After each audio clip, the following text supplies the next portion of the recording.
The TikTok High Court of Kenya imempata na hatia mshtakiwa wa kwanza Diana Ross na makosa ya kuleta utengano na ugomvi ya ukabila, na imeamrisha kwamba mshtakiwa aweze kuoshwa makalio ili kuondoa uchafu ya ukabila na ushetani ya kuomba damu ya Wakenya imwagike, ili mradi awe na uhakika kwamba Wajaluo ni wa maana sana kushinda makabila yote ya Kenya, na atashikwa the police which our defense counsel senior counsel Boskana ameweza kuwatuma, ashikwe mara moja na apelekwe hadi Lang'ata Women's Prison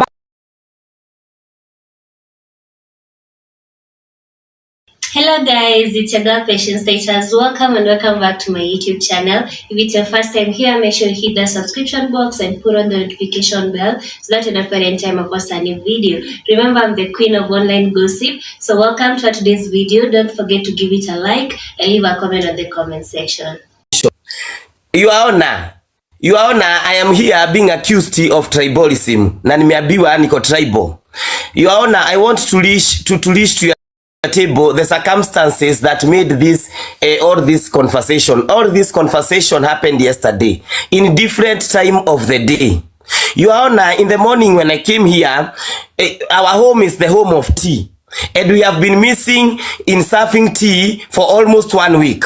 So when we came for the home of tea, we asked the people and the audience what has been going on, and people say the topic they want us to speak. Your Honor, they come and they speak and they give me topic of one citizen, Big Daddy, saying over the weekend that he is going to anika the kinebe of one Meruprete because he has it. That should he be provoked, he will anika it. And then now the people are telling me, and because I also go and drink tea from other hotels, I had already gotten these clips before. So I addressed the issue, and I said that honestly, that is where the whole context came in. It was not on a tribal context, but I said the recordings are on record. They are on record. Mimi nikisema, Your Honor, ya kwamba some rules who are here, who are these celebrities, they are embarrassing the others. And for each example or for each thing I have said that I am being accused of here, I gave 5 examples and in relationship with TikTok. Your Honor, everything I did in the morning, I said about Akothe. I said when Akothe came here, she came here and she wanted to be helped. She went and there was one philanthropist called Siroseri who wanted to give her 1 million. They went and they crashed somehow. Then these people, they started attacking. Akothe herself came and said that my biggest enemies are my rules. I remember she had an issue with the president of the time of TikTok called Nyako. She had a problem with one Malisafi. She had a problem with one a reader of team something called Lady J. She had a problem with people who were only from her tribe. And so we understood that is what she's saying, that some of these people who don't care for me are from my own people. That is the issue. And actually she came up and spoke about this after somebody went to her and tried scolding her for supporting Githaiga. This co-accused, the person who again yesterday is accusing me called Kapunye Diana Ross. That they tried coercing even Akothe that time in the ride there, talking Kijaruo, telling them not to trust me or something, or I've been taken to Mombasa. Jealousy. Your Honor, there is jealousy that is running in the blood. Your Honor, yesterday I said about this witchcraft. I give tea. I have the history of this TikTok. I have been in this app since 2019-2020. Your Honor, I know the whole history. We have 2 cases, big cases of witchcraft ever used on this app, and other small cases. Your Honor, one day somebody came here and said that they have been taken by their own colleague to go and see somebody and to take a black chicken. Your Honor, that case was solved in a small court of Marisafi. They called that pastor Adakafa. I wanted to come also, you give me nyota. Can I come with the black chicken? The pastor said, the so-called pastor said, yes, you can come with black chicken. And one Nyakwar came and confessed and said that I am fearing CD is taking me to witchcraft, to take them to witchcraft. Your Honor, the second case happened last month, out of the history of TikTok last month. On this case, it is one Nyakwar came and said that he brought a case and said that one Cindy, who is also a Ruo, in this case of witchcraft, these are two big cases of Ruo. I have said this way that CD went to the choo, akapiga boxa sake pisha. Can you imagine? Aende kwa wenyewe, ameenda alafu anaomba show. Akaigwa anasikia kukojoa. Anaenda kwa show, anapiga maboksa ya Nyakwar. Hiyo sio ushawi yuaona. Kutoka hapo, Side akatoka ushago. Akakuja na kuku. Akapatia Nyakwar kama rafiki yake. Rafiki yangu shika kuku. Side Nyakwar haezi kula kuku. Nyakwar alipatia jirani rafiki yake. Ili nini? Asirogwe. Unaogopa? Hiyo sio ushawi. Juicy. Tena kukakuwa na kesi ingine, msichana mwingine akakuja hapo kwa live ya Nyakwar, akaambia Nyakwar, unajua nimeambiwa CD wanakupeleka kwa urogi.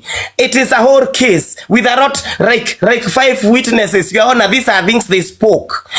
That is why I said that you see that it is you people, you are munashukiana baka munarogana. Because me, I've never had that things in 5 years of TikTok history. I don't know how you look for nyota for gift. I don't know how that work. But honestly, that is why I said watu wanashukiana wanapelekana kwa washawi. Your Honor, I have been accused of saying what else? Mutidilikanie. Something else. I want to reply 111. Washane.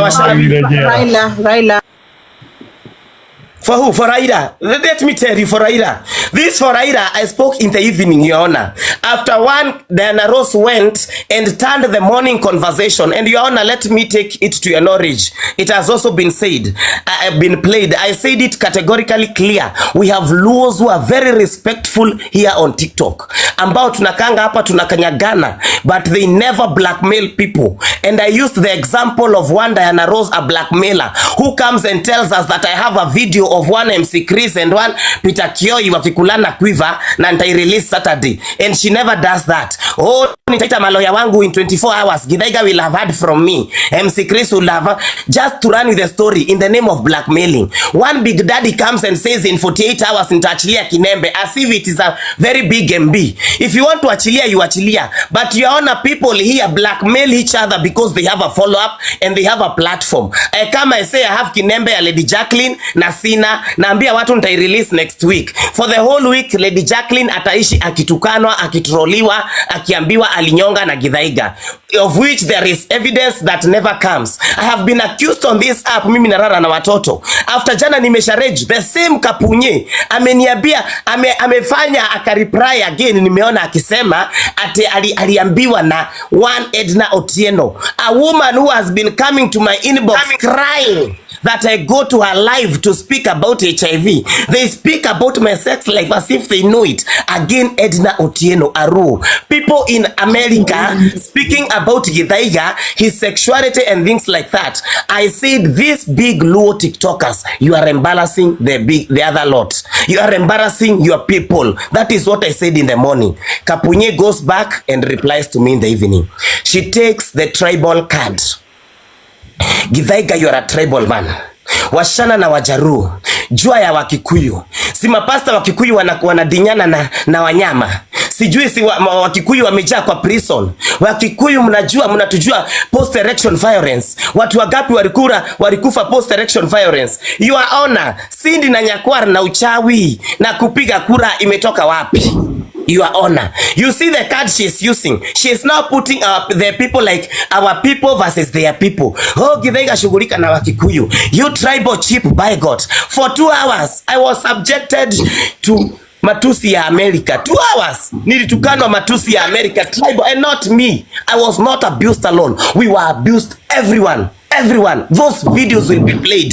That was a direct abuse to the Mulima people. You are abusing us. Mumejaa kwa masel, mumejaa wapi, sijui nini, nyinyi ni wezi, nyinyi ni nini. ametuaccuse baka vitu za kina Robert huko watu walikufa na kina J Tom Mboya na kina hao. How did my morning conversation involve that? That is the line she used. So when I came back, I said, these people, they are accusing me so much. And that is the second video I'm being played. That is yesterday evening. And I said, I did not want to go political. But it's not like I can't. And it's not like we hate them. It's not like we hate them. There is nobody who loves Raila Odinga than I do here on TikTok. I don't think there is. You don't know how much even the pain we got. Your Honor, the videos are all over. I cried. I refused to eat for almost 1 week. Mimi ni yule nilikuwa gabaka nikikumbuka ile carpet tulieka pale KICC, nasikia kama kisho inatoka. Mimi nilikuwaga ile airport tuliendea Raila tukimwendea kitoka Amerika, ile ya when baba was away. Nilikuwaga akijiapisha. The first time I voted for that man thrice. Even when he told us not to vote in 2017 for the second time when he got 92,000 votes, I still voted for him. When you come and start saying that, oh, Githaiga is tribal, oh, kura zetu, and that is why, Your Honor, I said and I told them that, look here, I was with you. Last time, you people, we were beaten by 200,000 votes. Your Honor, it is facts. We were beaten by 200,000 votes. It is facts that Siaya gave him 70, 76, 78%. They never gave him 90%. If they voted for him the way they did in 2017, he would have been a president. It's not like I would have hated that. I never voted for Zakayo. I'm also a citizen. And let's also look this. I'm also entitled to my own opinion and my expression, the way I want to speak things. That is how I felt. And I said, and I gave that example, and it is there. The videos are there on YouTube. Look, on 2022, the day Baba went to do a vote. Watu wote walitoka kwa Raini, wakamfuata wote, akapiga kura, wakatoka na yeye. And that is when I said, now look, these are votes being taken away. Your Honor, I also spoke about, they have spoken about Mount Kenya, nikisema ni hao wanakosa kuchagua.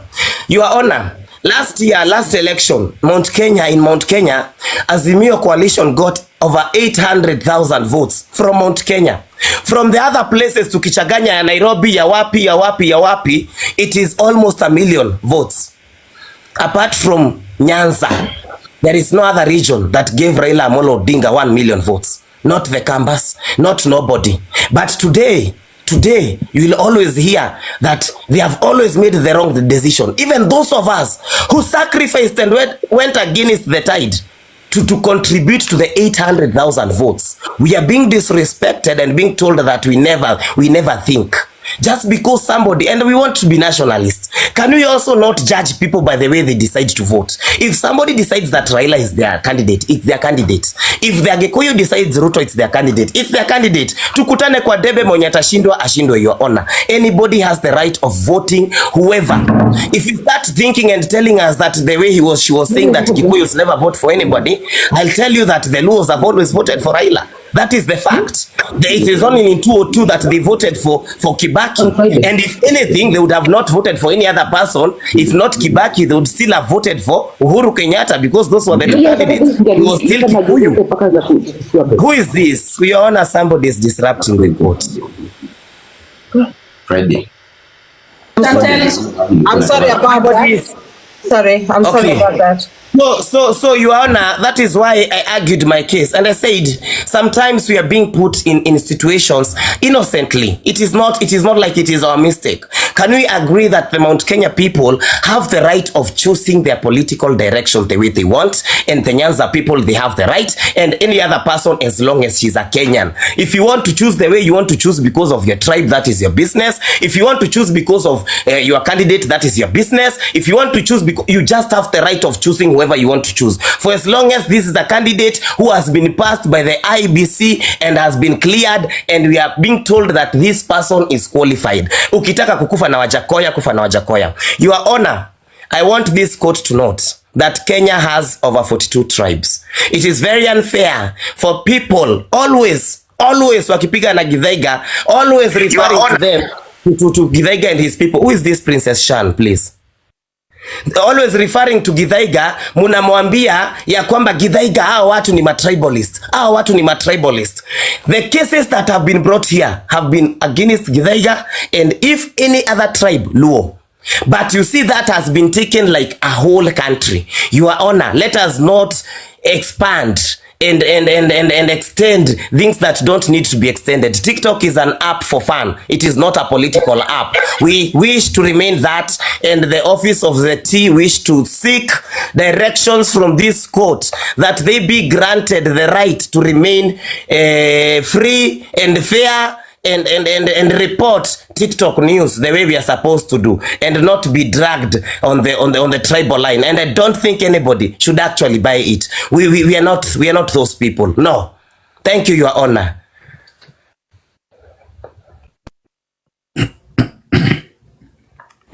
Thank you so much for that insight. I think, Madam Prosecutor, you want to give a direction of who should take the mic next? Because I wanted to propose Boscan. I would love to hear what he has to say over his client's remarks. That's exactly what I was going to suggest.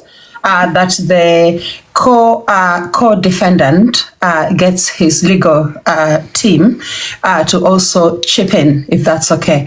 So, Mr. Boscan Otis, I think this is your chance. Thank you so much. Your Honor, allow me to speak Swahili on behalf of my jirani. Kwanza kabisa, klienti wangu Githaiga, naomba mpe nafasi kubwa sana ya kunywa soda baridi ndani ya koti, kwa sababu mashutuma yote mlompa ameweza kushinda bila kikwazo, na hapa hakulala usiku, tangu jana usiku hakulala, baada ya kusikia kwamba ameletwa kotini kwa mambo ya ukabila, kitu ambacho kilikuwa ni uongo. Nimembembeleza usiku kucha nikimpigia simu. Tumeleta ambulance zaidi ya 3 ndani ya nyumba ili waweze kumtibia, lakini alikuwa hali yake sio nzuri. Nimeamua kumleta kotini leo ili mambo yakae sawa. Naomba Your Honor, tumia akili ya kuzaliwa, tumia akili ya maarifa, uangalie mbali sana na jicho la mbali, uweze kutupa haki yetu. Na tunaomba tukipata haki yetu, tunaomba klienti wangu ambaye ni Githaiga, tunadai milioni 200 kwa sababu haiwezekani kutuharibia majina kama hivi kila kukicha. Ukabila. Na tunajua sisi wote ni Waafrika, sisi wote ni wamoja.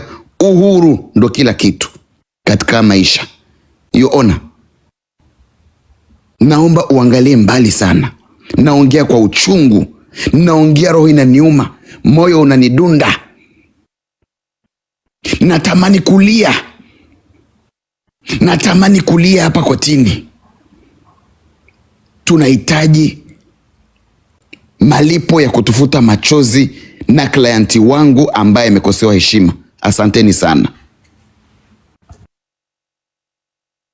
So thank you, Your Honor. You can have the mic back. Yeah. Thank you so much Defense Counsel Boscan. Ombi lako koti imeweza kuisikia na tutaweza kujadiliana hapo wakati koti itapatiana ruling about the case against your client. Proceeding, tunaenda kwa the next thing we are going to establish is the remarks of the co-accused, the first defendant, Lady Jacqueline. Madam Prosecutor, please could you give an insight or the records of what what Kapunye Diana Ross had spoken about Githaiga? Thank you, Your Honor. So I will play the recordings one after the other. And the reason being, there is actually a section that Githaiga has brought up. I did not play it this morning. I really wish I did. There is a section where, I don't know if my mic, there is a section that I really should have played.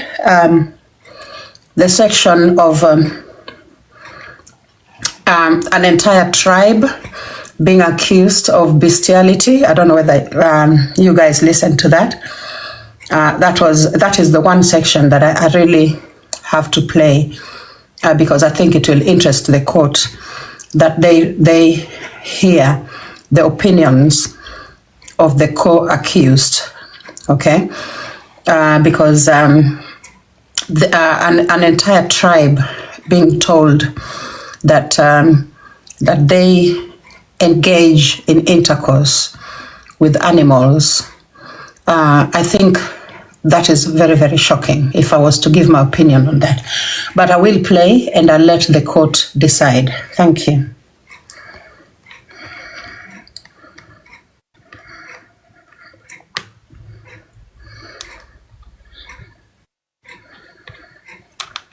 Paid attention to the atrocities that the gamer community has meted on other tribes. Okay, so 1 minute, guys. I'll just connect it to the speaker. The speaker's gone to sleep. Okay. Thank you.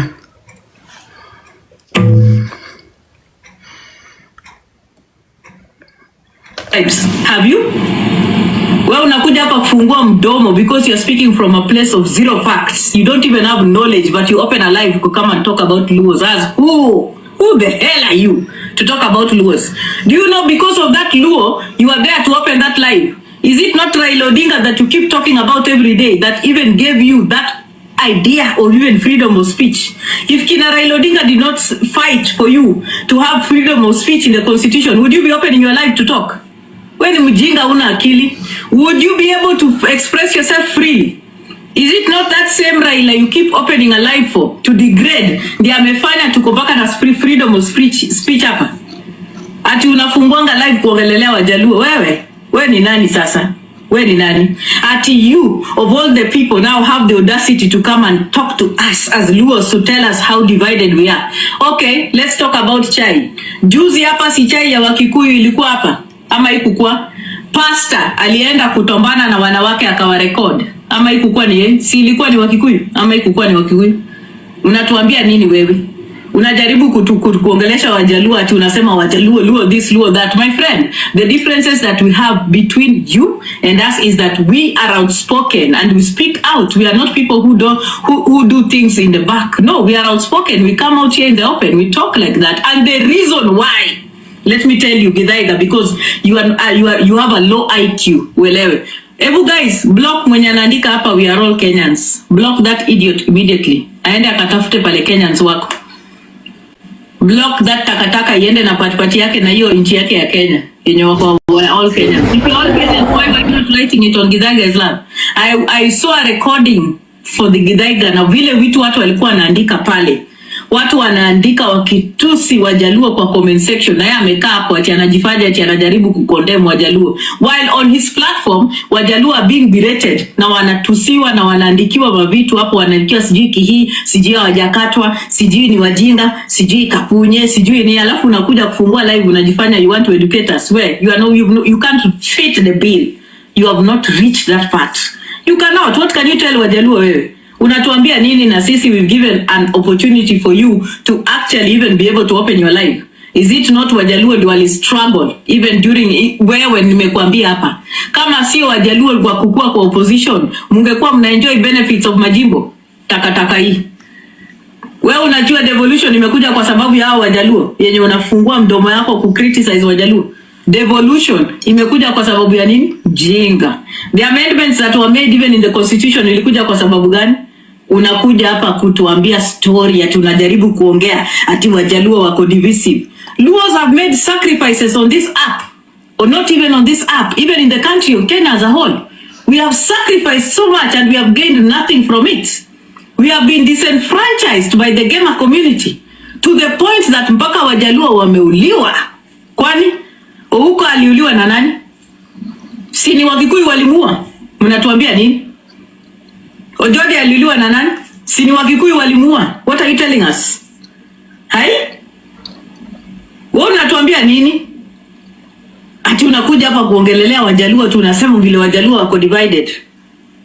Hala? Unakuja kutuongelelea ati Wajaluo ati wako divided.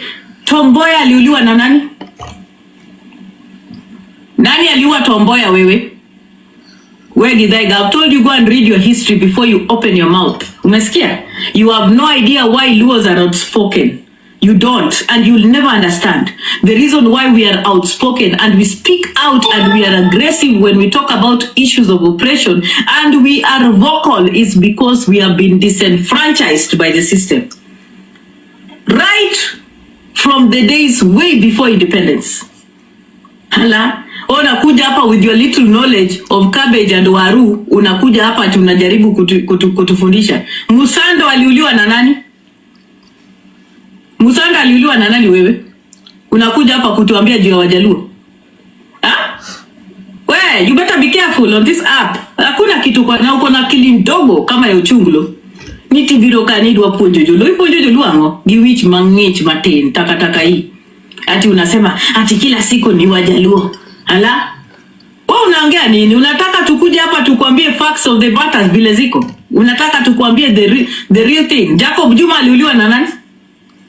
Ati we hate each other. We hate each other. The first Luo to take watu mpaka wa Kikuyu ng'ambo ilikuwa ni Tomboya. Mbona hiyo time hamkuona eti tunachukiana? Wajaluo si wamesaidia hapa sana.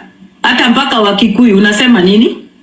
Unaongea nini? Nakuja hapa Amerika, wacha nikupatie facts. Wakikuyu, wamama wa Kikuyu ndio waliibia watu hapa Kenyans. Mpaka wakashtakiwa, wakakuwa fined over 10-15 million. Si waligaga hapa waliibia, most of their victims walikuwa ni Wajaluo. Wewe unasema nini? Kenyans iliibia wamama hapa over 100 million Kenya shillings. Unatuambia nini wewe? Juzi hapa Wakikuyu wenye walikuwa indicted, si ni Wakikuyu walikuwa wanashtaki Wakikuyu wenzao hapa Seattle. Watu wenye wako Seattle muandike hapa kama ni uongo. Watu na biashara zote zilikuwa Seattle, zilichomelewa na nani? Have you paid attention to the atrocities that the Gema community has meted on other tribes? Have you? Wewe unakuja hapa kufungua mdomo because you are speaking from a place of zero facts. You don't even have knowledge, but you open a live to come and talk about Luos. As who the hell are you to talk about Luos? Do you know because of that Luo, you are there to open that live? Is it not Raila Odinga that you keep talking about every day that even gave you that idea of even freedom of speech? If Kina Raila Odinga did not fight for you to have freedom of speech in the constitution, would you be opening your live to talk? When mjinga una akili, would you be able to express yourself freely? Is it not that same Raila you keep opening a live for to degrade? Ndiye amefanya tukuja ati sasa woi nilisikia nini? Ati Githaiga anakuja kutuambia about women's rights. Hey! What? Takataka mwenye upandana kwa lives kutusi kuma za wanawake kila siku. Huyu mjinga aliwahi kusema mpaka ati atakuja kunitoma. Your Honor, that is the second recording.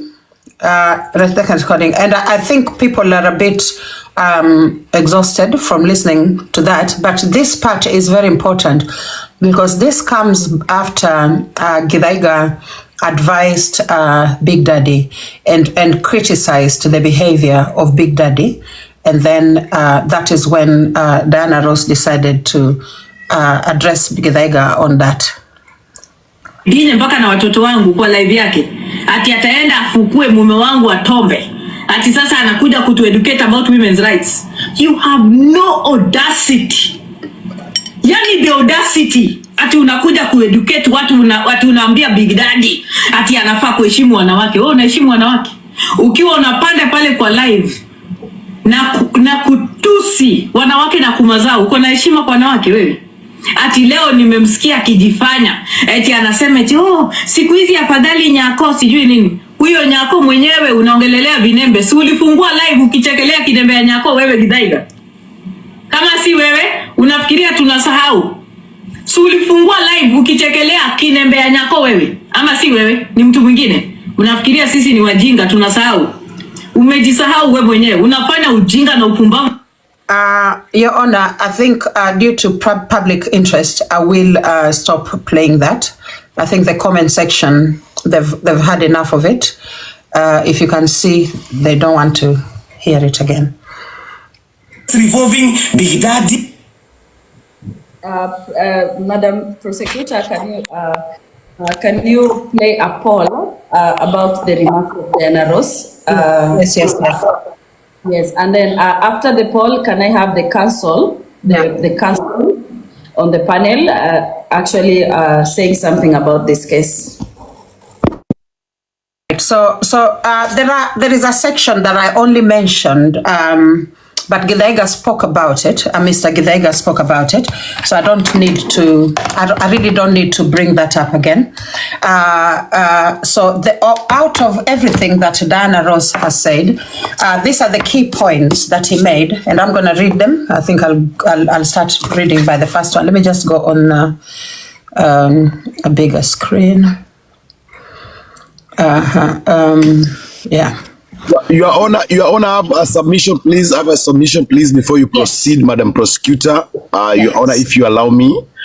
There's a comment down there by someone I can't pronounce the name, but she's writing or is writing that breaking news, Kapunye is dead. Can we please filter that or mute that person because you're in the court of. Yeah. I just found it. Thank you, please. Filter it. Okay. Smiling machine. Thank you. Can you stop writing that? Okay. Oh, Lucifer also. Thank you. There are two different people, Lucifer, Smiley Machine. I don't know where they're coming from. But anyway, never mind. So I will now go through the main points that Diana Ross made, and then we will do a poll on about 4 of the points. So these are the points, these are the arguments by Diana Ross in her response to Mr. Githaiga Samuel. Now, atrocities, Diana Ross speaks about the atrocities by the Gema community against the Luos. Now, in her argument, she says that it is because of Luos that Githaiga and the rest of TikTokers are able to open lives, okay? It is because of Luos that you can come live on TikTok today. Sorry. Moderators, I think, can you help me with the moderation kindly? Thank you. All right, so, and then she also talks about Raila Odinga being the person who fought for freedom of speech in Kenya, okay? And then she goes on to talk about the chai that is actually served by Mr. Githaiga, and talks about, the pastor who apparently ate many of his flock, and talks about the fact that Kikuyus also come after fellow Kikuyus.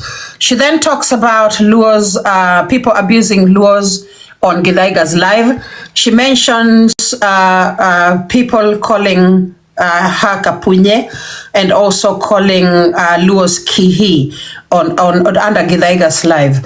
And then she talks about Luos being the people who fought for devolution, that is Majimboism, that had it not be for Luos, then we could not be having a decentralized government right now, where we have the county government and the national government. Okay, now she then says that Luos have made sacrifices on this app. Okay, I don't know which one those are. And then she also says Luos have been disenfranchised by the Gema community. In other words, Luos have been taken advantage of or oppressed. Okay. Kufinyiliwa, to be disenfranchised is when someone anakufinyilia by the Gema community. And then she says Luos have been killed by the Gema community. And then she mentions examples like Tom Mboya, Msando, and Jacob Juma. She says the Gema community have been killing Luos. And then she goes on to make the argument that the reason Luos are outspoken is because, again, they've been disenfranchised by the Gema community since before independence. So, and then, of course, she goes on and asks Githaiga, uko na akili, uko na akili ndogo kama ya Ochunglo. Ochunglo is just an ant. And then she asks this question, Githaiga says, we hate each other. Yeah? Actually, we hate each other. And then she says, Luos have been taking people abroad for a long time. A tomboya took Luos to the USA. She says that. And then she talks about the case of Kikuyu women in the USA, Knads, who stole over 100 million from Kenyans. And out of that entire population, most of them were Luos. Okay, Nick, I'm just about done, and then we do the poll. And then Kikuyus, kuchomelea fellow Kikuyus in Seattle. And then she goes on to attack Githaiga on talking about human rights, women's rights. She says Githaiga has no right to do that. And then I think that's all. That's all from the recording that we listened to. That is all. So we will now do a poll. Now the first poll, is it because of Luos that you are able as a TikToker to go live today? Because according to Diana Ross, it is because of Luos that you can go live. So red for yay, blue for nay. Is it because of Luos that you all are able to go live on TikTok?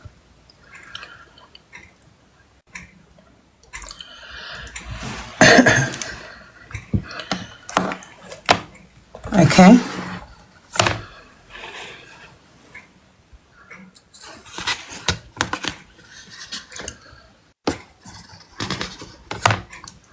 Okay, so it's like the nay have it. The nay have it.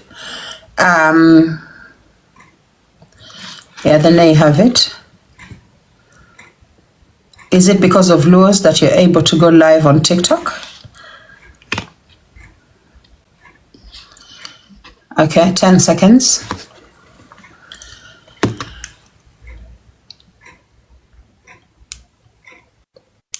Yeah, so someone asked how. Okay, so it has, okay, so the nay have it. I didn't see the final count because someone unmuted when I was trying to read the count, but it was just about 400 for no. So the no have it. Thank you so much. So the next, so Mtandao, take the mic. I think you have something to say before I put the next poll. There are a total of 4 polls. Yes. Thanks, Your Honor. I'll speak in the next 10 seconds. Just give me a second. Okay, give me 10 seconds and I'll speak to you again. Thank you, Your Honor. All right. Thank you. Okay, so the next poll is this. Is it because of Luos that we have devolution in Kenya, where government, the central government is no longer the one taking care of the entire country? Where, you know, is it because of Luos that we have devolution, Majimboism? Is it because of Luos that we have now the county government, so Kiambu County and Homa Bay County, and the county government managing its budget locally within the county and having a county assembly and all that? Was that brought about by Luos only?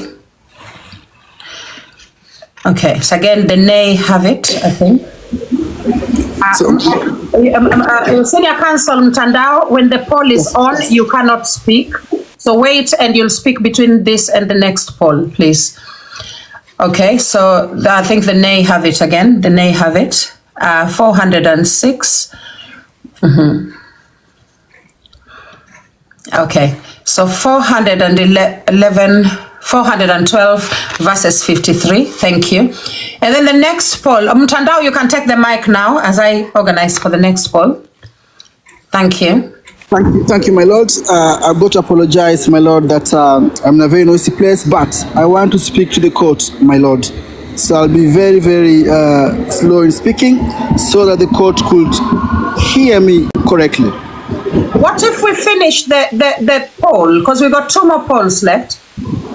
It will only take 2 minutes. Okay, well, that's fine. That's my lord. Thank you. Thank you very much. Thank you.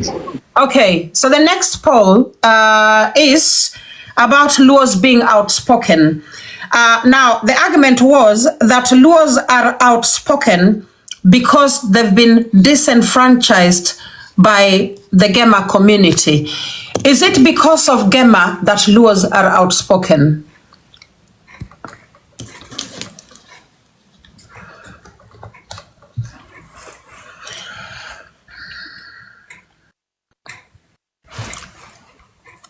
Okay.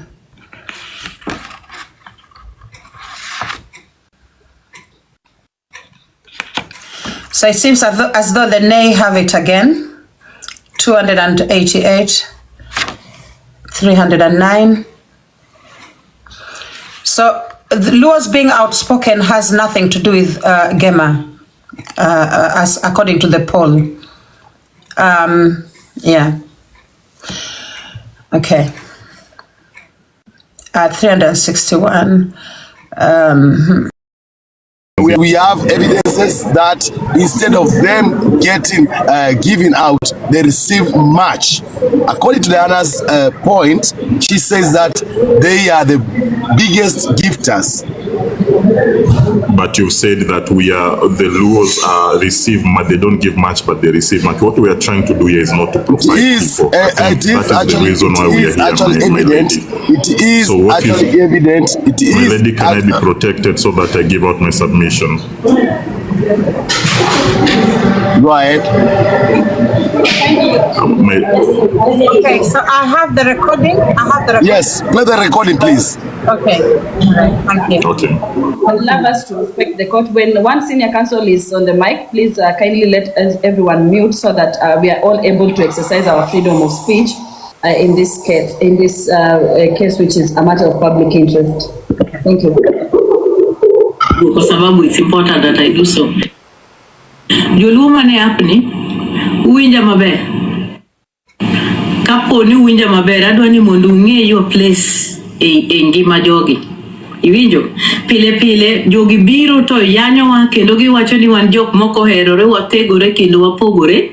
To sama igologa pesa apka jolue magolo pesa kata mano yo kabinde mokogo. Okay, so I will translate till that point, Your Honor. So she tells Luos that they need to, first of all, she says you need to know your position on this app. She says to Luos that they listen to her, and she says that they are saying Luos hate each other. That when money is being given out, objection, please. Yeah. Lady Jacqueline happens to be a Luo, and there are so many other tribes who are here. We don't. How do we take it that what you're telling us is the wordings themselves? Okay, do we have court interpreters other than a person of interest? So we can get a court interpreter, any person who can come up and do the interpretation. Yes, can we have the able translator? Can we have the able translator, public certified translator by the name Chocolate City, please? My lord, point of objection, my lord. My lord, I do not. Thank you, my lord. You did not get your chance, Mtandao. Sorry, Senior Counsel Mtandao. I think you need to take the mic. We forgot about you. Sorry. Thank you. Thank you, my lord. First, I'm sorry that I'm in a very, very noisy place, my lord. I'm a hustler. But I still want to speak to the court, my lord. Number one, I do not think that we should play that recording again. We have done the polls and the public have spoken. So when we start playing that particular recording, we'll be going out of context, my lord. Having said that, my lord, allow me to talk about Sami Githaiga, who is here. So, and the reason I'm talking about Sami Githaiga, my lord, first of all, remember I'm a friend to the court, so I am independent and I'm speaking to the court, not to the individuals. Now, speaking to the court, I want to talk about Sami Githaiga. My lord, when we make verdict here, I would like the court to consider the character, the reputation of Sami Githaiga. Now, Sami is a public figure, Sami is a human rights person, and Sami has been on the front line fighting for Kenya. Putting that into context, my lord, there is no way Sami Githaiga is a tribalist. He is a nationalist. Sami Githaiga should be protected, should be honored, and should be knighted. Why, my lord? My lord, Sami has spoken the truth. Sami Githaiga has said as it is. He's not sugarcoating. Now, when I, for example, let me talk about, let me give an example here. if there are three Jacqueline, there's Lady Jacqueline, there's Baby Jacqueline, and there's Mama Jacqueline. If I want to refer to these three people, I can say the Jacquelines. It doesn't mean that I'm against everybody's calling Jacquelines. I'm using plural. Sammy Githaiga gave examples of people. Now, it happened that these people come from the same tribe. It doesn't mean that it's tribal. He was talking about individuals that come from the same tribe, my lord. Last thing, my lord, what I want to tell the court is sometimes we hide behind tribalism when we have no facts. The problem is not the speaker, my lord. The problem is the audience. The difference between mammals, when I say mammals, I mean human beings, and let's say human beings and animals. The difference is that we as human beings, we were given the power to think, we were given the power to discern, and we were given the power to make choices. So when I come to this court and I start talking about you, my lord, that I don't like your wig, I don't like your glasses, I don't like your attire, it is up to the public to decide whether they'll agree with me or they will see me as a biased person. So, my lord, I will ask this court, please, to protect Sammy Githaiga. I would like this court to let the public know that Sammy is not a tribalism. Sammy is a public figure. Sammy is a public gem. Sammy is our hero, and we should protect him. My lord, thank you.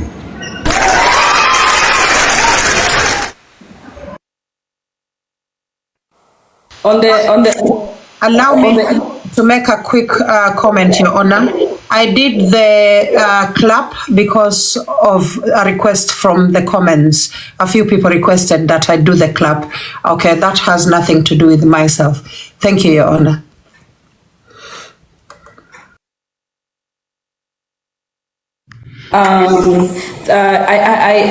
For the best interest of this case, to be fair, can I get someone who is on the comment section or the other panel or the panel who would love to represent Madam Diana Ross, who is the first defendant? Does she have any defense counsel on the panel or the comment section? My lord, I'll leave the court now, my lord. Thank you. And as I say, I'm a friend to the court and I am independent. I will drop and leave the court now, my lord, if you allow me. Thank you. Mtandao. Thank you so much. So, guys, I'm asking, is there anyone here who can represent Miss Diana Ross? Because we had a few people earlier, but they dropped. And I don't know why we are not getting even a single person to come. No, Aluo Bay was for Mr. Githaiga. So we do not have the defense counsel for Diana Ross. In that case, please can the comment section notify her if she can come onto the platform, and if she cannot, it's still well and good because we will sentence her or deliver the ruling in absentia. So let us proceed. I think, Madam Prosecutor, you want to give a directive of what is our next step? I think Mwiti. Your Honor, I just received a call from the defense counsel. Nyawoma is taking shower right now, and she's on her way coming to defend Lady Jacqueline. No, sorry, Diana Ross. You mean she Nyawoma? Okay. She Nyawoma, yes. Yes. I think I can send the police on there. Maybe police there. Okay. Thank you.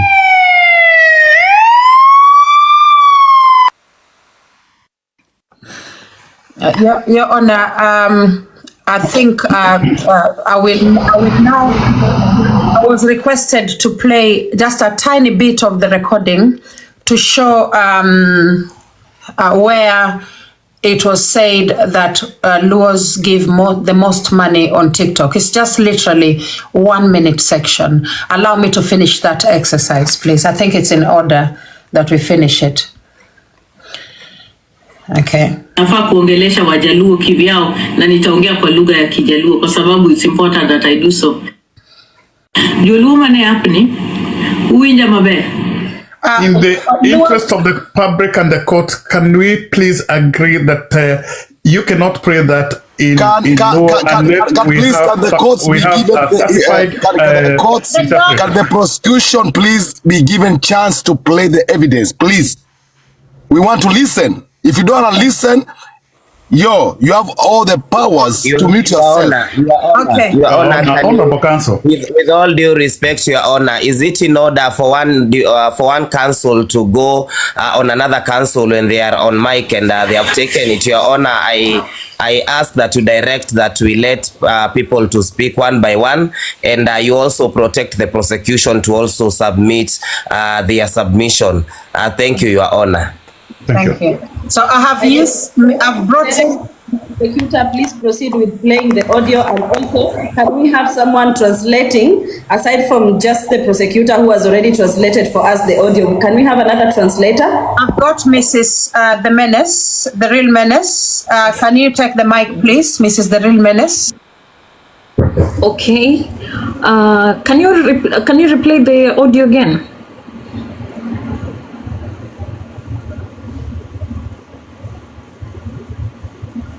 Kwa sababu it's important that I'm sorry. I admit. Okay, yeah. Sorry. So I will just do it again. Nafaa kuongelesha Wajaluo kivyao na nitaongea kwa lugha ya Kijaluo kwa sababu it's important that I do so.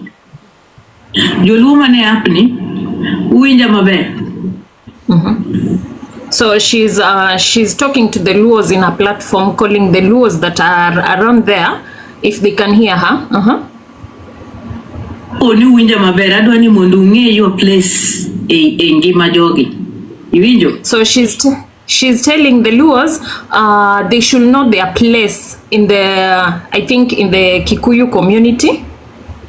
The Luos needs to know their place. So Ngima Jogi in the lives of these people. In the lives of these people. So don't make speculations. Don't assume you know what she was referring to. Just say exactly what she says.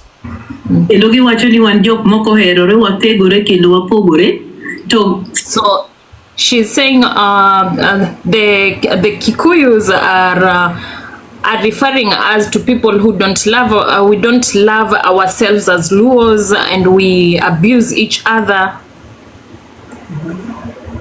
Ma igologa pesa apka joluwe magolo pesa katamano kabinde mokogo. So she's saying in this app TikTok, it is Luos that gives money. It is Luos that gives more than the other tribes.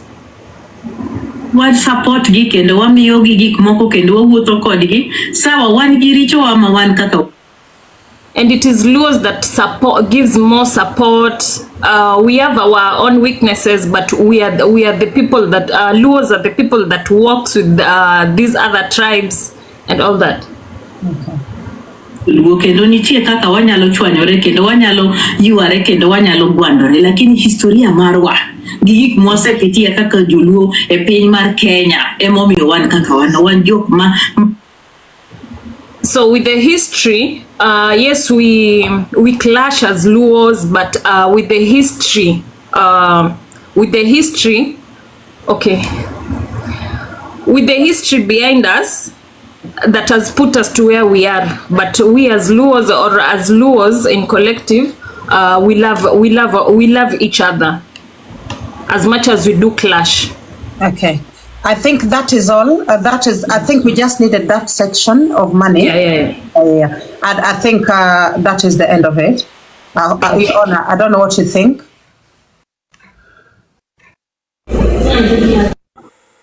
The audio has been taken into. We have noted down everything. Can we have the mic for the senior counsel Don?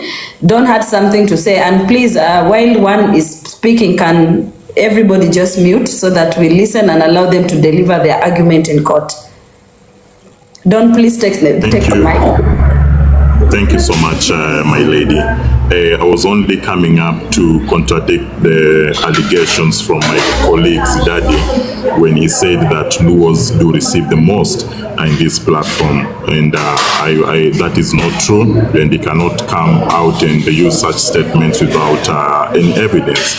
That said and done, I want to give my take on on the recordings that we've had about Kapunye. I think most of these statements she has been saying are just based on mere allegations. She has no evidence whatsoever. And she mentioned some few names alleging that they were killed by people from the gamer community. And one of those people of interest was Jacob Juma. Jacob Juma is not a Luo. Jacob Juma was hailing from Bungoma County. He was a Luya. And also, I want also to say that, you see, the gamer community has contributed. The reason why we Kenya, we are an independent state is also courtesy by the gamer community. Remember, we had the Mau Mau. The Mau Mau fought very hard for us to gain independence, and that's the reason why Kenya is an independent state up to date. And when she mentioned that it's because of people like Raila Odinga, someone like Raila Odinga, that's why we have a freedom of speech, and that's why we can express ourselves freely in this TikTok platform. Remember, it is not Raila Odinga alone. We have so many veterans also from the gamer community who also did play their role to make sure we as a Kenya, we have a freedom of speech. People like Akina Koigi Wamwere, people like Akina Martin Shikuku. You see, the list is so huge. So I think the main reason why this matter is in court is that Kapunye, aka Diana Rose, is only trying to spread tribalism, of which we should be very careful, and she should be commended and given a huge and very heavy sentence, because if we are not careful, such remarks or maybe such statements can lead to anarchy. Such statement can lead to chaos. Remember, our country Kenya, if we look at the history what we had in 2007, it was because of such statements. So she should be really, I think, my lady, I'm really praying that you really put a very huge penalty on her. And because also Githaiga has been mentioned here, he has been accused falsely, and he has been defamed, and he needs to receive a very, very good reward.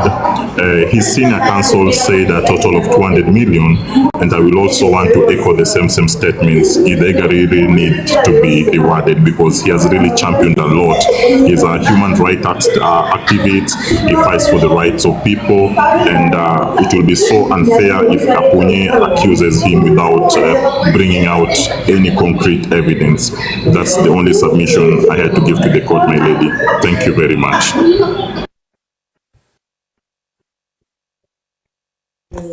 Thank you so much, Senior Counsel of the Dawn, for that insight that you just gave the court. Of course, it's noted down. Zidadi, Senior Counsel Muli, would you love to give a response to your learned friend? Yeah, thank you very much, Your Honor. I was responding to what we had in the recordings. You must understand that I'm multilingual. And understand everything that Diana Rose spoke in the Luo. That's why I was responding truly and saying that, trying to educate or trying to tell the senior counsel Dawn that she say that it's the Luos are the most people who give on TikTok. And yes, I was just saying no, nay. I was giving examples. And again, yes, I have taken note on what he just said. Thank you, Your Honor. Thank you so much, Senior Counsel Zidadi, for the maturity that you've just displayed in this court.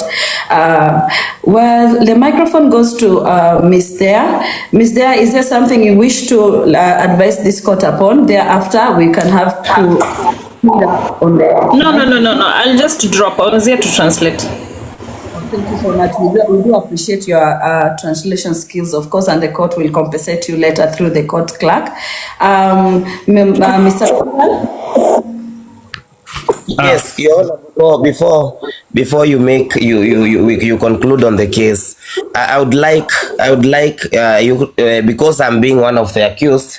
It's unfortunate the second accused is not around, but Your Honor, I would love you to put in consideration of this. First and foremost, let me first thank you for giving us a platform that we can speak and argue, especially when I was told yesterday that I'm needed to come here and explain what is happening. And as a responsible person, Your Honor, I decided to honor the summons, and I was here. I'm sorry I was late for the court, but I agreed to come simply because I thought that yes, I needed to come and let us have a conversation. Your Honor, it is very unfair and very unfortunate that we are having these conversations today on TikTok. Your Honor, I want this court to consider I having spoken the things I spoke with the intention of with the reference of TikTokers. With what we have always done, Your Honor. We have always drank tea here, and everybody knows that we have always done tea. What I did is Nyakwar, Cindy, Big Daddy, just like normal tea at TikTokers. Your Honor, it is unfortunate that the case was replied, or the reply came in a very tribal way. Your Honor, I want this court, or I plead with this court, to find that one tribe actually was attacked unfairly simply because of Samuel Githaiga. I never, we were taken through history. We were taken through, I don't know who killed who. Tom Mboya is a Kenyan hero. Pio Digama Pinto is a Kenyan hero. JM Karaoke is a Kenyan hero. Msando is a Kenyan hero. Your Honor, I want this court to find it very insensitive that there is a platform where you'd comment we are all Kenyans and then you are blocked, Your Honor. The same people are accusing us of being tribal. Your Honor, I want this court to find actually the second accused as being the one who is tribal and not myself, and I being accused innocently, Your Honor, in my submission. Your Honor, let us also take note that we are responsible TikTokers. We have platforms. These platforms should not be used to spread hate amongst ourselves. Yesterday, after Kapunyi's reply, I did a reply to her, and I told the people in my life, if there is any Luo person who was here in the morning and somehow felt like I have done or said anything wrong to them and not Kapunyi, I do apologize. Records are there. I told them I do apologize. Maybe you took me out of context. Your Honor, it is very wrong to start dividing funds according to tribes. Start saying who gives most and who receives most. Your Honor, at this moment in TikTok, let us use this app for the betterness of us all. Let us not use this app for advantage and injecting our people with the hate of the other. Why should we start drawing lines and trying to put people like, you know, these other people? We should know your lives and your places in the lives of this other tribe. When did TikTok become this other tribe? I thought we do content and we have friends all over with all tribes. And by the way, is TikTok about Luos and Gema? We have other 40 tribes, Your Honor, in Kenya, and they matter. And Your Honor, everybody has a right to be in this place. Your Honor, let us not entertain in any way any talk whatsoever that is trying to show that, you know, these people and these people. Let us not beat drums of war and everything and things like that. And I want to advise my Luo friends, let you not take the advice that sometimes, you know, you told, you know, they killed this, they killed this, they killed this. We are not an enemy of each other.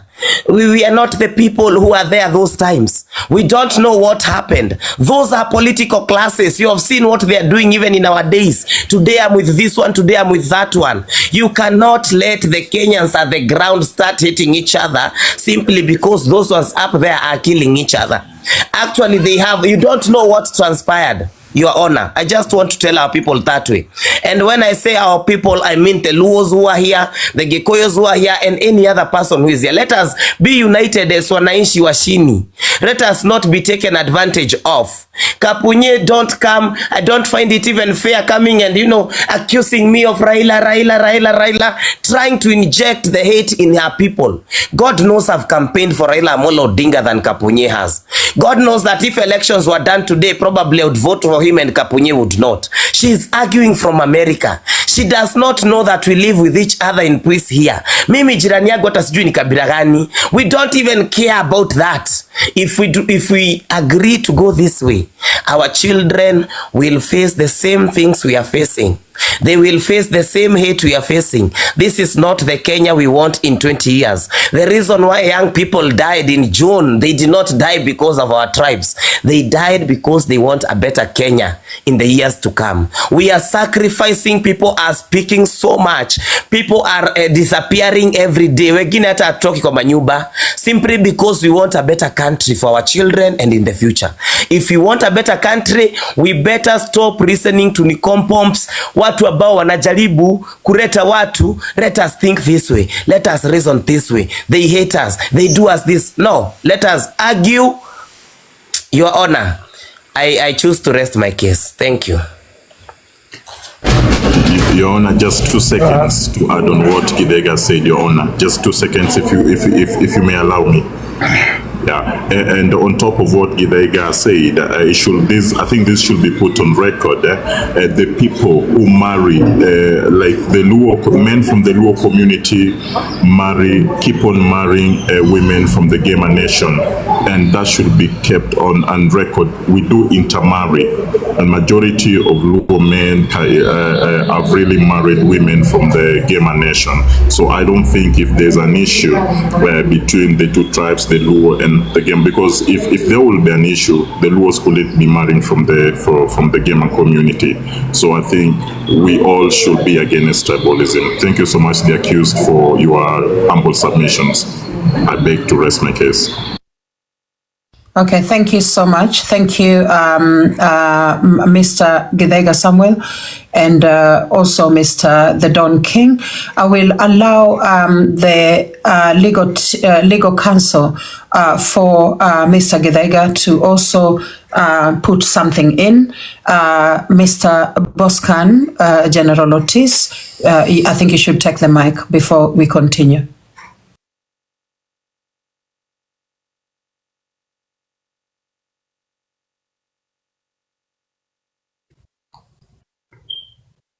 Okay, so okay.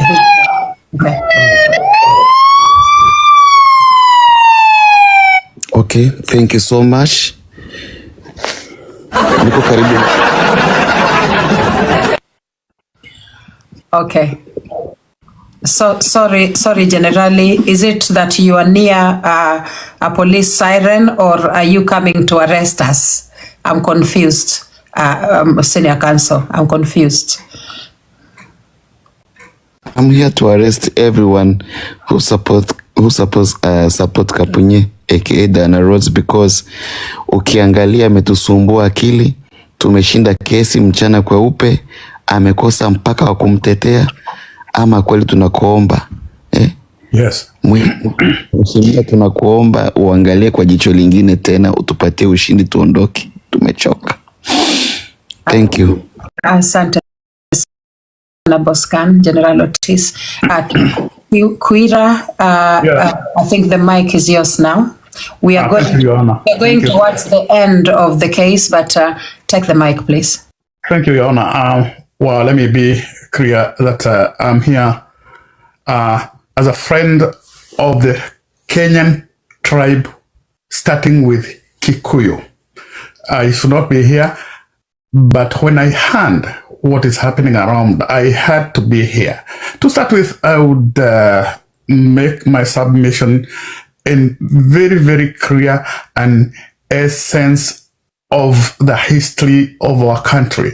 Our country is not only built on the essence of tribes, it is built in the essence of humanity and nationality. Let me start by quoting one great man in the history of all times. A great man by the name of Abraham Lincoln. This man gave his life for the sake of ending slavery in America. We have great men like Martin Luther King, Malcolm X. It's a big shame if at this time and age, in our great country of Kenya, where we have the greatest men in history, Jomo Kenyatta, Jaramogi Oginga Odinga, name them. I felt so ashamed when I heard people bring tribal intonations in the name of Kikuyu and Doruo. And it was like, oh, the other day we had an impeachment motion in Parliament. And it was like, oh, we thought it was just by mistake that when they said, oh, we have no apologies to start with when we say we are the Murimas. And then men and women who have been elected to Parliament, some of the best brains in the country, could stand and say, oh, now that you touched Raila, we will be impeaching you. I thought that was some misconceived ideologies of men and women whom we thought would be better than what they are. But honestly, that is a reflection of what the society is. It is a reflection of whom we are as people. Allow me to take this moment. Allow me to use this great time and say something that I have always yearned, itched, and would want to say any time today and any other time. The 1.9 thousand people who are with us here on TikTok tonight are itching to hear where this debate will end, be it a court of law or be it what. Men and women, TikTok is one of the biggest social media platforms where we can articulate issues with decorum and without looking down on each other. I'm ashamed that whatever is happening in TikTok today is a reflection of the political elite, or men and women who have used what we call mob psychology to play around with our minds and whatever happens. I would want to make a few points as I pass by, because I think I'm one of the... Your Honor, I can't be patient anymore. Please, can we stop the advert, please, commercial break, and move on swiftly with this court session. Is not conference call, is not advice, but a court session for God's sake. Thank you. Thank you, Counsel. Yeah. Just an interjection a little bit. It's also good that the court takes into consideration the court time. It is almost streaming past time, so I would love that put in consideration as you give your directions. Yes, Thank you, Your Honor. Thank you, Mr. Githaiga. Now, we are actually really going close to the end of the court time, and that's a bit of my worry, because we have not even heard what the judge has to say. Mr. Kaira wa Kabiru, I will give you exactly 2 minutes to conclude. I think it's rude to just take the mic from you, so I will give you 2 minutes, sir. Thank you. Your Honor, thank you very much. What I want to end my submission with is that we, the Kikuyus, have no apologies to make. We are not apologetic for being Kikuyus, because we did not ask to be brought into Kenya as Kikuyus. I don't think the rules have any apologies for being rules, but what we must always do, we must all strive to have a united nation whereby we will never and never have a repeat of the post-election violence of 2007-2008, which were fueled by tribal sentiments of our readers. And I beg to rest my case. Thank you. Okay, so thank you so much, Mr. Kwira wa Kabiru. I really do appreciate your submission. I think you've made some really important points. Some of us lost family members in 2007, so we see the importance of your input.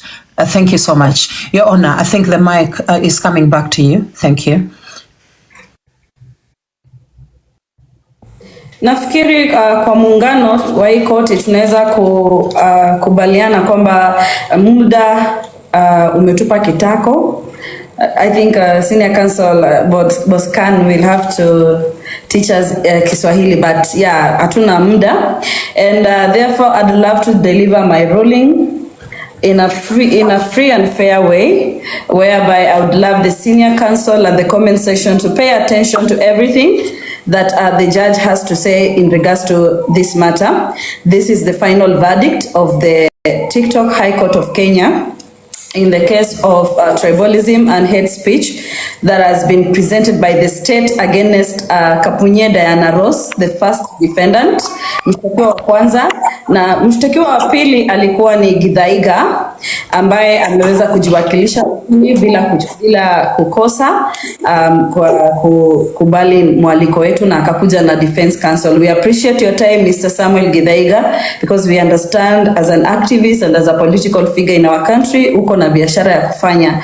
Here goes my ruling according to what transpired in 2007 and stroke 2008 that led to a formation of the National Cohesion and Integration Act number 12 of 2008 under section 13. Diana Ross, the first defendant, responses intended to create to stir ethnic hatred by advising the Luo to take their position.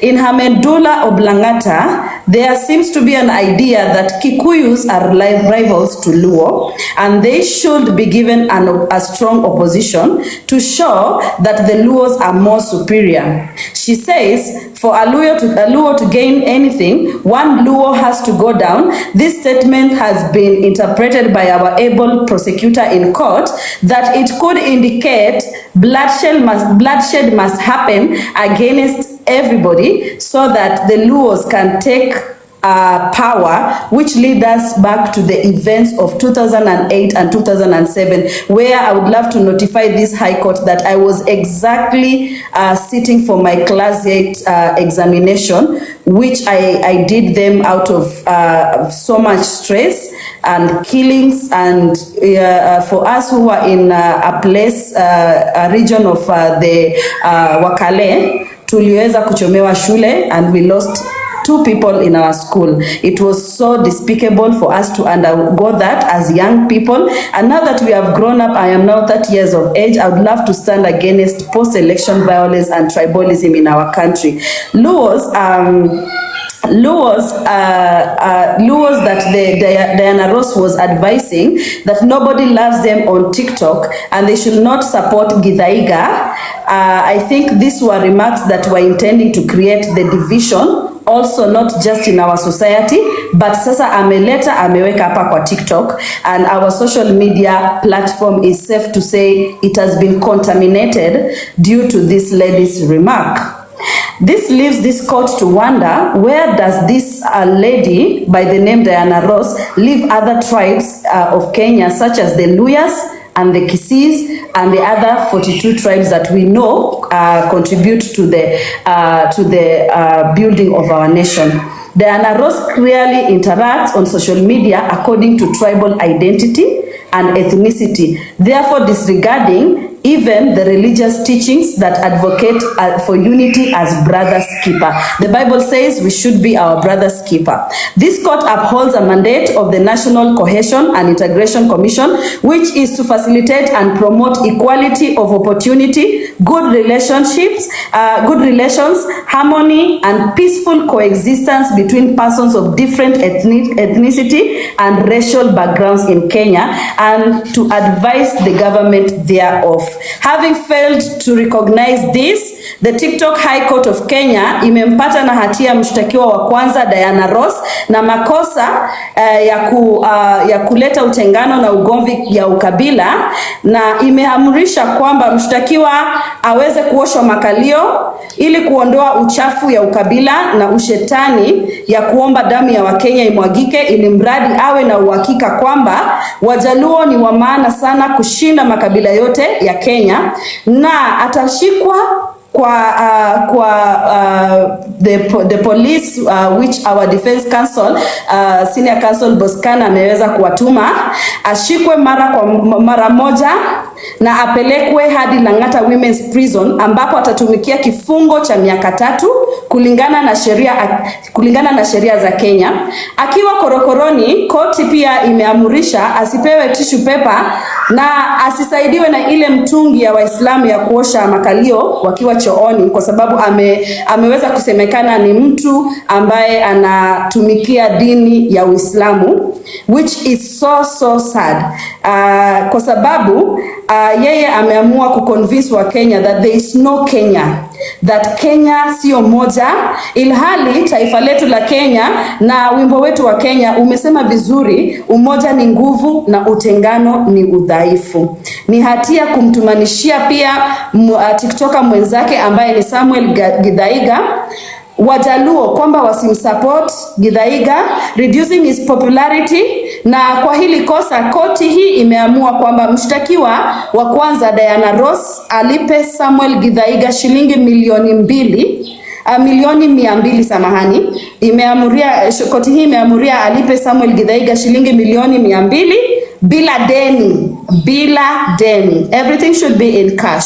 Na mshtakiwa Diana Ross anatakiwa pia akiwa korokoroni afinywe akiwa jela, atoe mafuta kwa kichwa na kwa mwili. Pia apewe ndimu kama 2 kila siku kwa hiyo miaka 3 ili iweze kumsaidia kukonda na kujipenda kabla ya kupenda wenzake, irrespective of the tribe and the ethnicity. Akiendelea sana pia tumempa onyo kwamba ikiwa ataendelea na remarks when she is engaging in public speaking that could lead to a massive genocide like what was experienced in Rwanda, which is the biggest genocide in the history of Africa and the whole world, tutamnyonga siku ya Krismasi tarehe 25 bila kuchelewa. Kwa mshtakiwa wa pili ambaye ni Samuel Githaiga, koti hii inamuondolea mashtaka ya tribalism, na koti hii imeweza kusikiza kesi yake na kuona defense counsel pingamizi ambalo amelileta kotini kwamba ni ya kweli. He made no tribalic remarks and he engaged in public speaking, na koti hii pia imempa onyo kwanza kwamba when engaging in public speaking, mshtakiwa wa pili Samuel Githaiga utazingatia sana kauli. Thank you so much. Koti hii imempa onyo Samuel Githaiga kwamba atazingatia sana kauli ya kutowataja watu kulingana na makabila zao, kwa sababu matamshi yake yanaweza kuwa misinterpreted na kusababisha ugomvi wa kimakabila. Koti hii pia imeamua kwamba yeyote ambaye anatumia platform ya TikTok kutenganisha Wakenya na kueneza chuki baina ya Wakenya atachinjwa kwa njia ya mapangale na kunyongwa, so that we get rid of the demon called tribalism in our society. This is an entire different generation. Gen Z and the generation Alpha need to be protected from this demon of tribalism, and in future from the demon being passed down to them, which could lead in wiping out the whole nation. It is our duty as the youth to advocate for national cohesion. There is no particular tribe that has more rights to own Kenya. Our country is not a commodity to claim ati Wakikuyu ama Wajaluo ndio wenye inchi. Every tribe has played a big role in the building rebuilding of Kenya and fighting for the independence of Kenya. We have other issues to address via our social media platform, such as Diamond versus Willie Paul, or actually who killed Chira, which is our next case in court the next time I meet you guys. This has been Chief Magistrate Black Cinderella, and the case is now closed.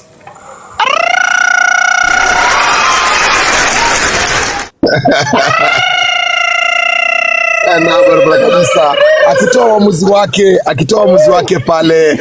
Jaji mkuu Cinderella ameweza kumtolea mashtaka Githaiga ya kwamba ameleta ukabila, ya kwamba pia na kwamba pale sherehe kubwa inafanyika pale upande wa Kenya baina ya Mwamerika Diana Ross na vile vile Mkenya pale akiwa ni Githaiga pale, sherehe kubwa pale ikionekana wakisherehekea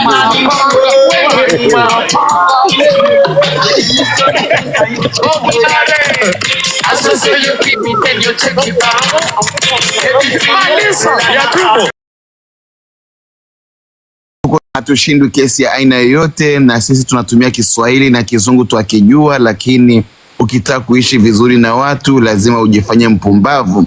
Asante sana ndugu loya mkubwa uliopo hapa, ndugu mwanasheria pale kati, Rafu Muli pale ndugu yangu na kuona ndani ya nyumba, Dedon karibu na kuona, Sonkei na kuona pale Obange, Githaiga client wangu ndani kabisa. Na washukuru sana sana sana sana. Tunajiandaa na kichinjio cha Disemba. Mapangale tunaenda mpaka kumtafuta aliko. Leo tunamuandaa Disemba ni jamani, huyu magistrate naye pia yumo wewe. Umesikia hiyo verdict yake ametoa? What? Mpeni makofi guys. Give a big applause to our magistrate, our own judge. Guys, give it up for our judge. Follow this judge. Fair and neutral guys. Na uamuzi wake kweli ni wa kukata na shoka kweli. Yumo kweli. Apewe ndimu ngapi? Tena nalo.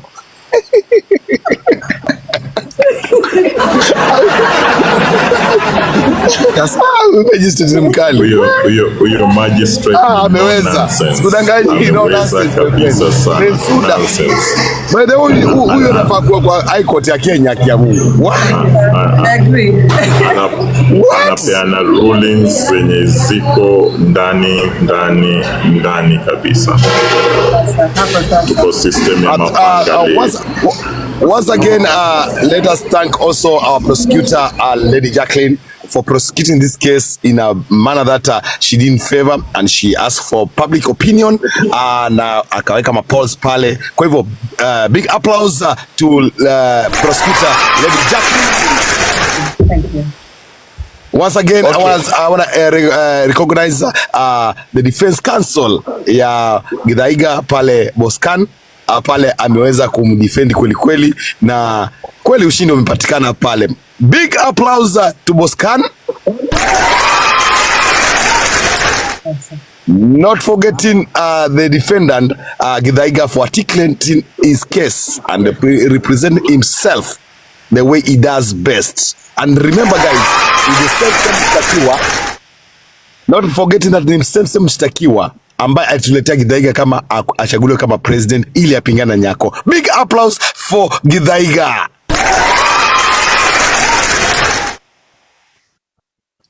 Na wengine wote ambao wamekuwa kwa panel hii yangu ni kuambia mkono wa buriani jamani, tumekesha. Tuko saa 11 asubuhi Marekani. Tumekesha usiku mzima ili kusikia uamuzi wa jaji wetu. Kwa upande wa kwangu hapa ni yaani nakwambia hapa tuko 5:13 na tunaingia kazi. Lakini kazi ya TikTok ndio watanifukuza. Wallahi watanifukuza. Yaani ni break imepitiliza. Rafu na boss. Tuko 5 in the morning my friends. Asante sana.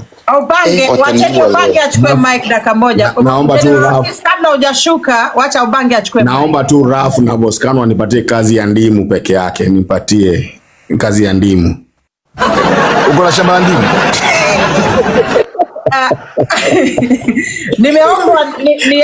National. I thank for everybody who participated, kina mtandao and everybody guys. Thank you very much guys.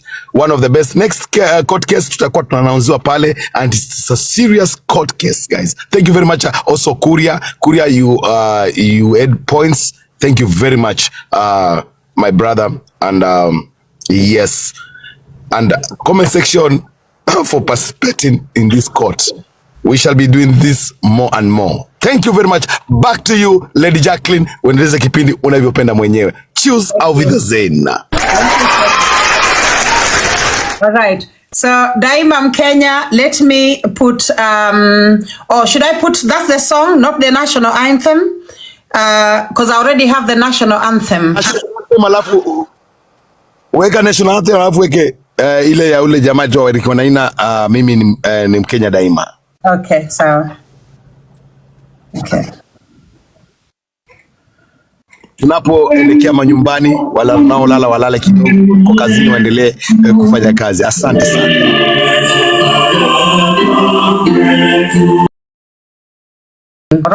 We are here Monday to Friday from 8 a.m. Kenyan time.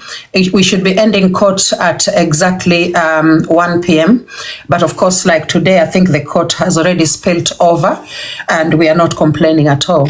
So thank you so much for everyone who participated. We want to tackle the case of who killed Brian Chira.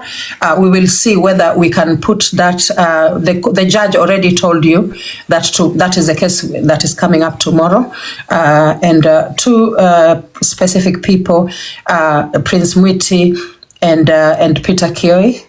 We hope that they will find time so that we continue with discussing things of national cohesion and unity. Thank you so much. And I don't know if someone else can take the mic. The judge, the mic is yours. Thank you so much. Thank you so much. Everyone came to the panelists and the comment section. It makes me proud that to see that aside from what we see in the courts, of course the real courts, that people out here are well learned and educated on matters of legal, and we can come in unison and recognize one perpetrator of crimes and you know, someone who is trying to mislead us. And we've taken time to be here because it is important for the generation to not take into action the words that are said on a wrong that are delivered on a wrong impression about one another. So mimi nimefurahia sana, nimejifunza kuongea Kiswahili sana. I don't speak Swahili, I speak Pidgin, and also I speak like just English, but kuongea Kiswahili and kuwa fluent kwa Kiswahili, it's very nice for me.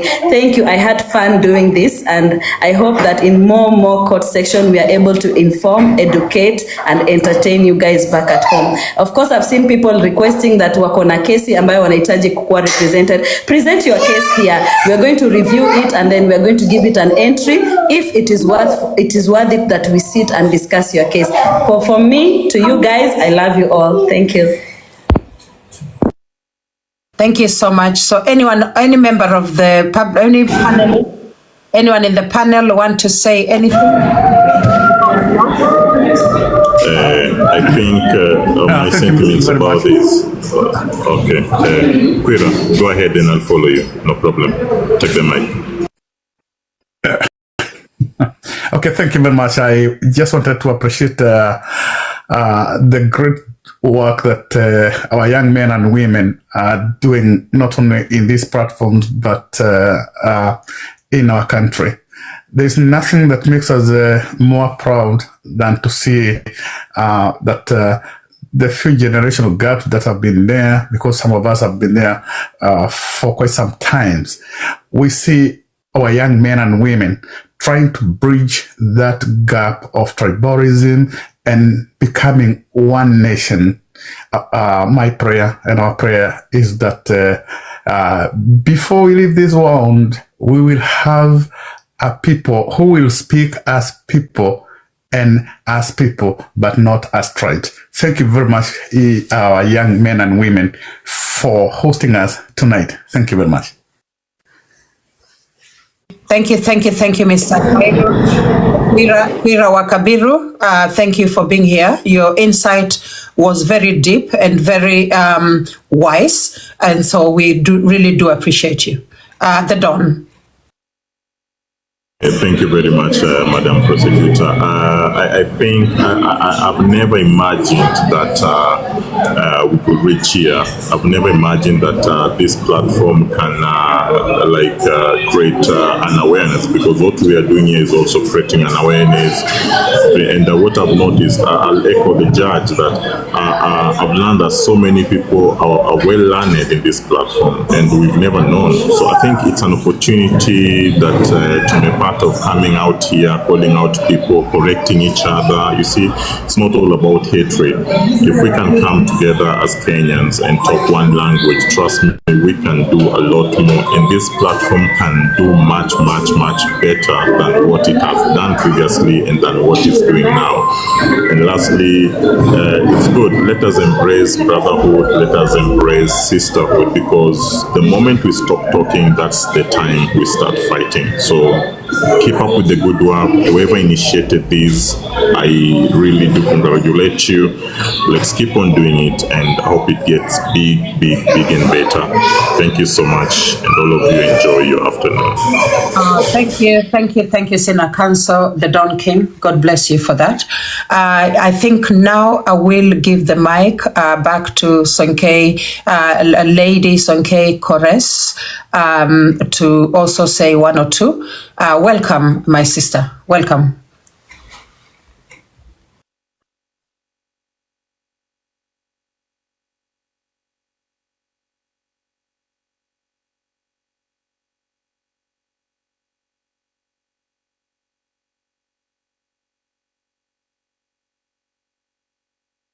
You can unmute, Sonkei, unmute. Yep, I'm saying this has been such a really nice live. Early this morning when I was heading to work, I really listened to the live between Githaiga and the lady in Pennsylvania. And it was so sad to listen to the words until I was like, kwani sisi wengine si wa Kenya? What is happening here? It was so sad, but I'm so happy you guys squeezed this in and talk out, because so many people were hurt, even different tribes. So you guys, mnajua when two bulls ikipigana nyasi ndio humia. Some of us that actually also are Kenyans, and maybe you think we are not as popular as you guys are. We still do. We still have the same power to Kenya the same way you guys have. We do. Tunachangia kwa votes, tunachangia kwa everything, development of our country.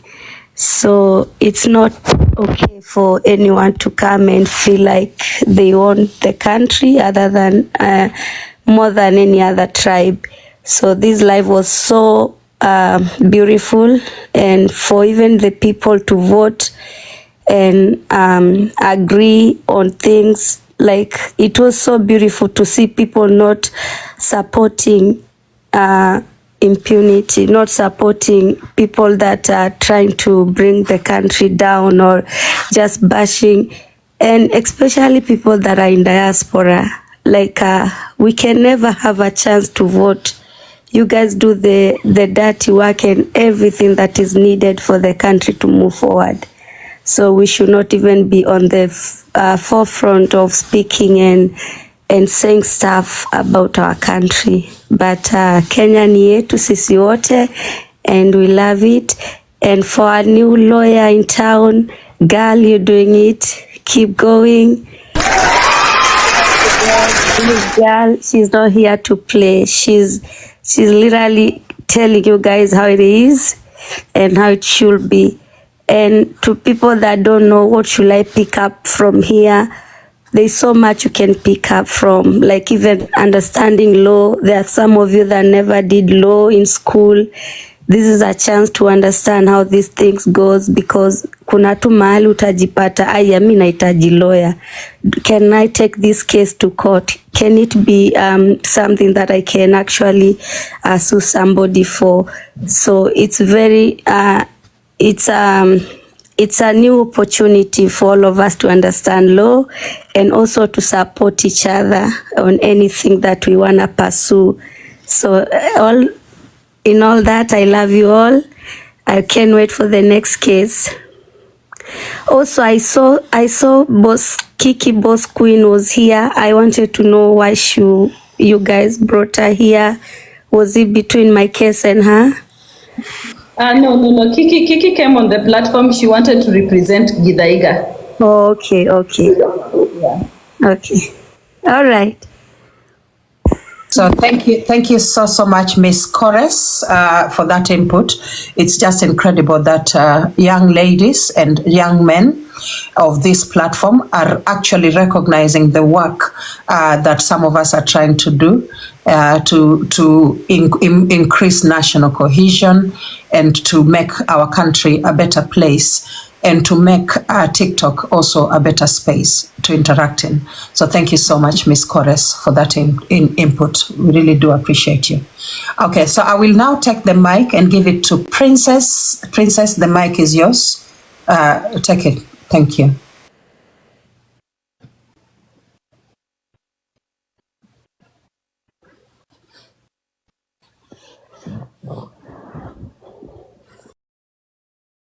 Mic, please. Thank you so much, important, my prosecutor, my able judge pale, namuona Sonkei, the Don na the princess mwenye amelala. Next time tutamwangusha kilala. Okay, nimependa sana na wapatia kongole kwa kazi well done siku ya leo. And yani in short tumefanya kitu ya kuunganisha Wakenya pamoja. So thank you so much for watching the video to the end. Remember to like, share, comment, and if you have not subscribed, please make sure you subscribe and put on the notification bell so that you know every time I post a new video. So guys, thank you. I'm gonna see you on my next video. Bye.